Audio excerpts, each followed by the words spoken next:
Right, so off we go again, back off towards Chester.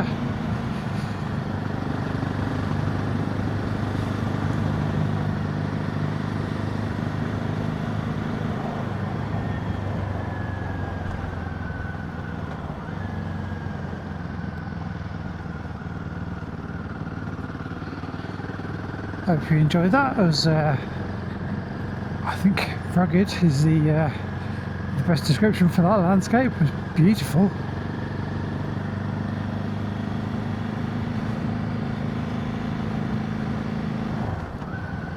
A little bit scary at times, but yeah, glad I did that. Nice ride.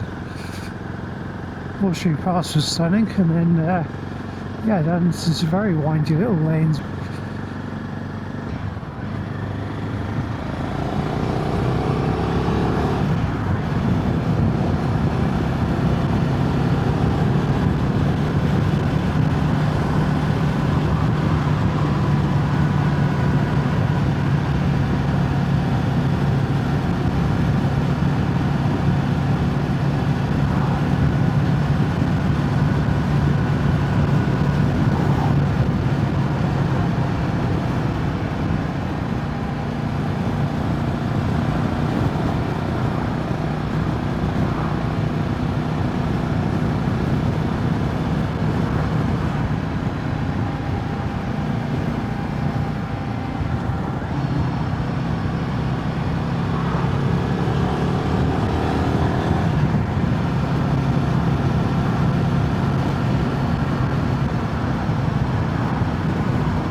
Picked up a milkshake, had a little coffee.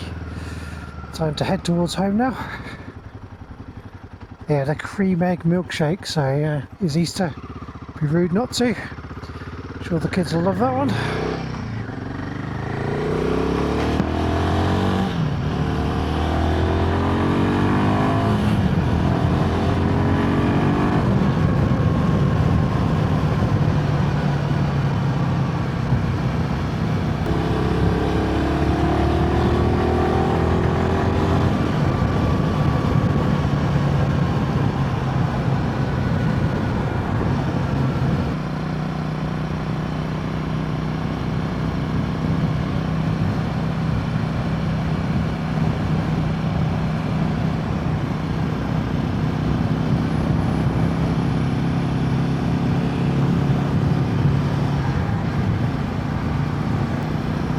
I was watching a vlog from that biker Simon the other evening. He mentioned that Yamaha are running a promotion, so a competition to win an XSR 700, I think it was, or an MT-07, can't remember now, but basically the entry for it is taking a test ride on their bikes. So I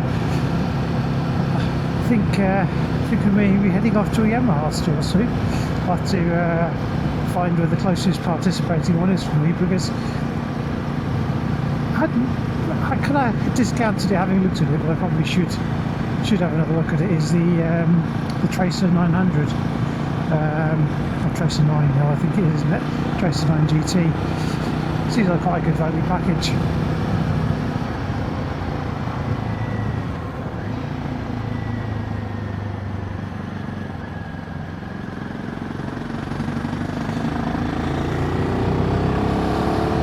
Definitely worth having a nosy at that, and if it's they're encouraging you to take test rides, and what's more, the terms in their site basically said one entry per test ride. So yeah, for me that just means I'm quite happy to take out. I've always wanted to ride an XSR 900. I've been very tempted with them over the years, but never been on one. So yeah, I think I'll definitely be heading out to take one of those out soon.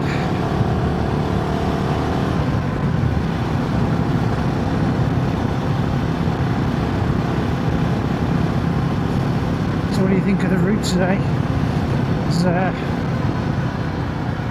It's certainly rugged. I think I'll be a little bit more confident next time, knowing where that goes. I think I'd like to repeat that one again, but definitely what I was thinking next time was to have a whole day available, go off to on the kind of coastal expressway, if you like, heading out past Conway and that way. And there's Penny Pass, which is going to be a very, very nice road to ride. Obviously Barla and places like that around. So yeah, I've got a chance to do a couple hundred miles in a day. I think that will be quite a nice ride out. But for today, having really not spent any time in North Wales, I've been across to Conway a couple of times and Cynafran, but spent more time in Mid Wales, which actually, it'll be quite a nice ride out as well.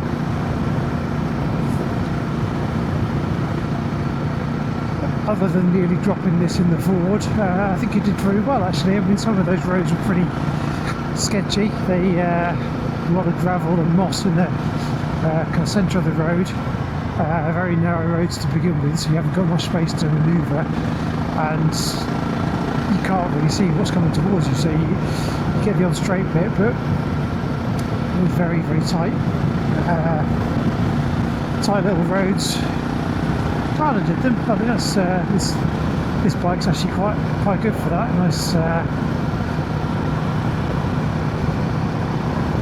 Nice one for just kind of putting on those little lanes.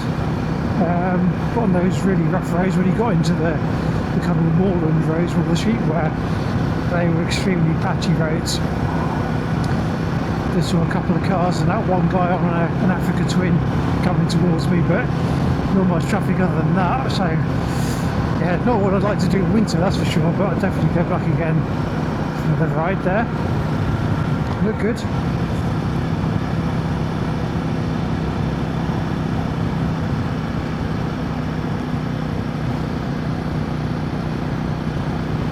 So yeah, a little bit on the sketchy side, but I guess it's just anywhere new you go, trying to learn how to navigate those roads gets a little bit easier the second time. It's a bit like that with the Warrington roads.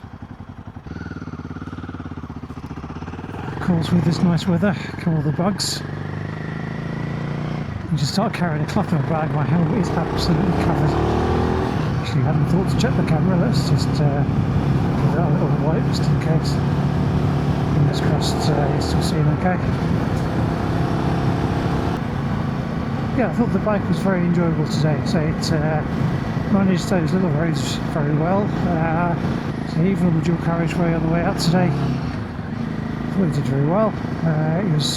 You'll see at 70 quite happily. It's a runs at 8, runs to 80, no problem. It'll hit 90, but yeah, 70 to 80 is comfortable enough.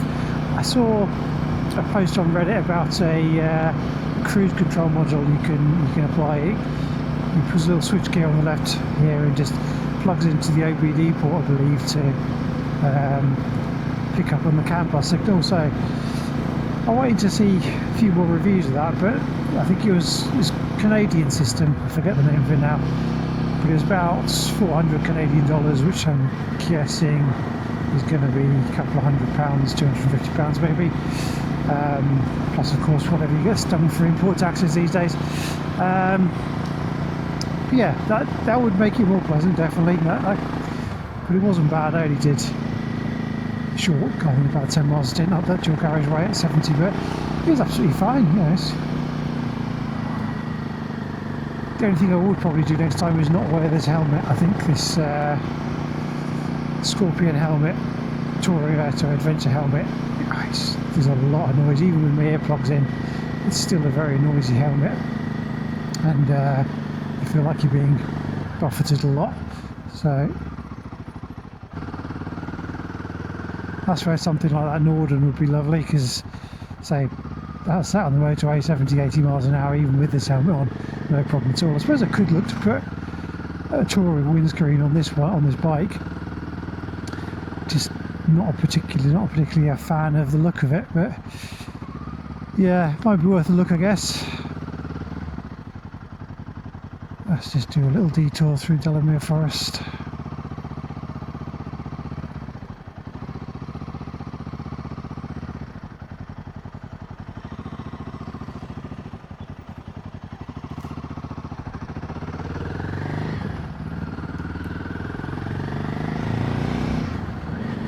Yeah, it certainly reaches cruising speeds, no problem at all. Plenty to go in it.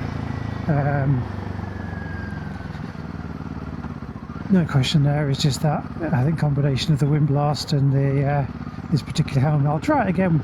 Maybe next time I go across to North Wales, I'll mic up the Shark helmet, the Sports Tourer helmet. Or even be really naughty and wear the Sherry again, which, even though I've got the two new helmets now, I haven't brought myself to throw it away just yet. Really should do.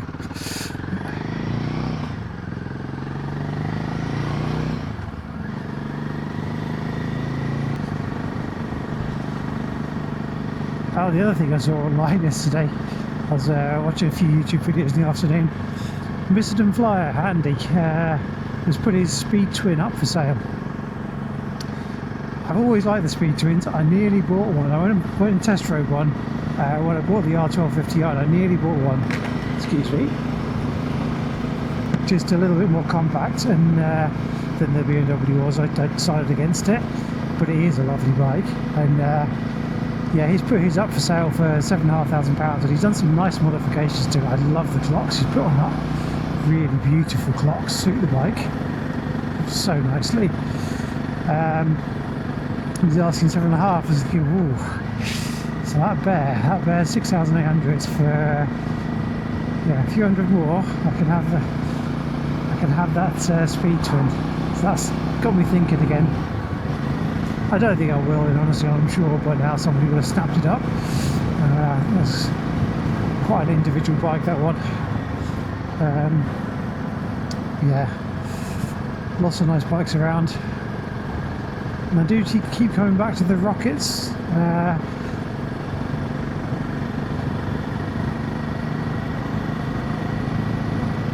got to have a burp, it's got to have a character to it for me. Well, let's see. I suppose I shouldn't be detailed too much. I've got 2 bottles of milkshake in my bag. I forgot about that.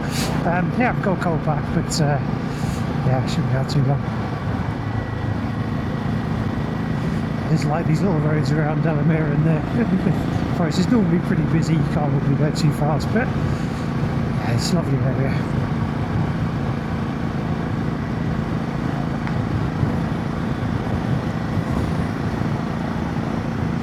So what else? What else should I be looking at? That biker Simon again. He was looking at the CF Moto. I think it's the equivalent to the 790. It's the 800 MT. 800 MT? I think that's right. Yeah, I don't really gel with the look of it, to be honest. I think I'd actually rather have the 790 Adventure KTM. But even that has a stance. I don't even think it's a waspy headlight.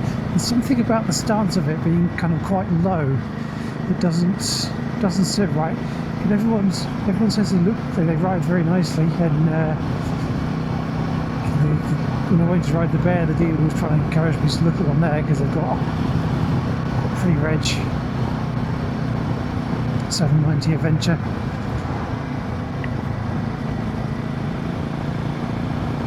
Didn't sound as good as a Husqvarna to me. The SE890 engine maybe has got a bit more of a purposeful note to it. Obviously a little bit of extra power is never a bad thing, is it? I think you'd be hard pushed to notice the difference between the two of them.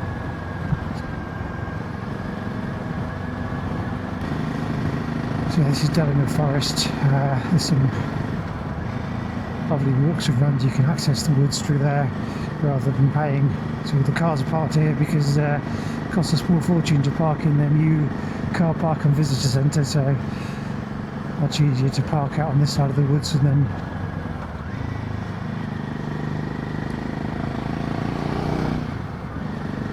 walk in.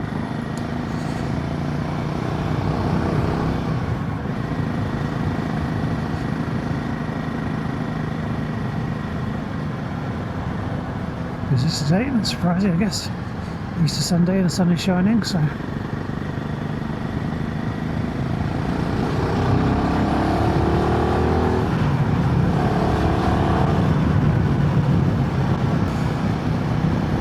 reckon it's been a less than a 25% success rate on nodding today. Either a lot of very grumpy bikers out, or people just don't do it anymore. Not sure. I always do. I know it doesn't always look like I am with the camera because the Rocksteady actually does a very good job at keeping everything nice and still, so you don't always see the head movements. But I promise you I do.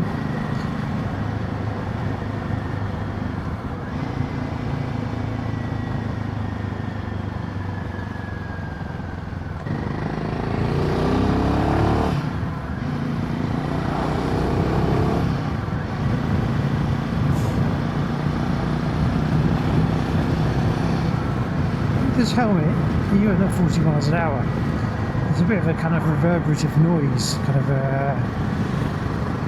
like you get from a screen buffeting. I don't think it's coming from the visor particularly. Maybe it is, I'm not sure. Yeah, a bit of a disappointing one really. Still good for summer riding because with that visor open, that's a nice clear space. Pair of sunglasses, I think they'll be lovely. A bit safer than having a full open face one, but certainly feels like it is, that's for sure.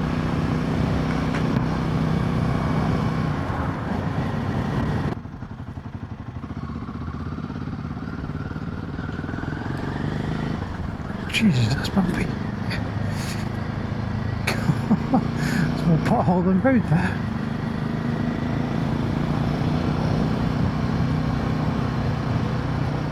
This is a lovely route back, but I have a feeling it's going to be a bit of a slow boring one today with these cars. So there's not really many places to get past.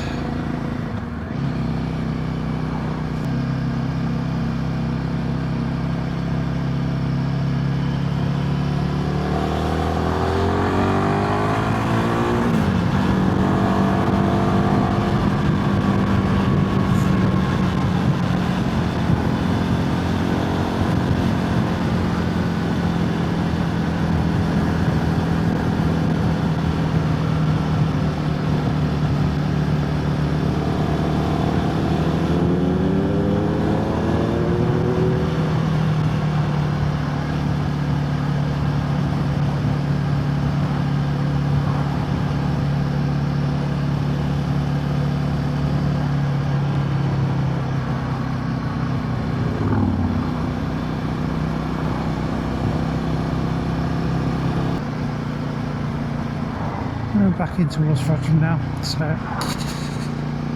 I'll head back in over the Runcorn Bridge and back into Warrington. So yeah, I hope you enjoyed that little ride into North Wales. Definitely somewhere we'll be heading back for, do a few more trips around there. Not sure what we'll head off to next weekend, but yeah, in the interim, thanks very much for watching. Please do give me a thumbs up and subscribe if you would be so kind. It would be hugely appreciated. And yeah, hope everyone's had a good weekend. See you next time.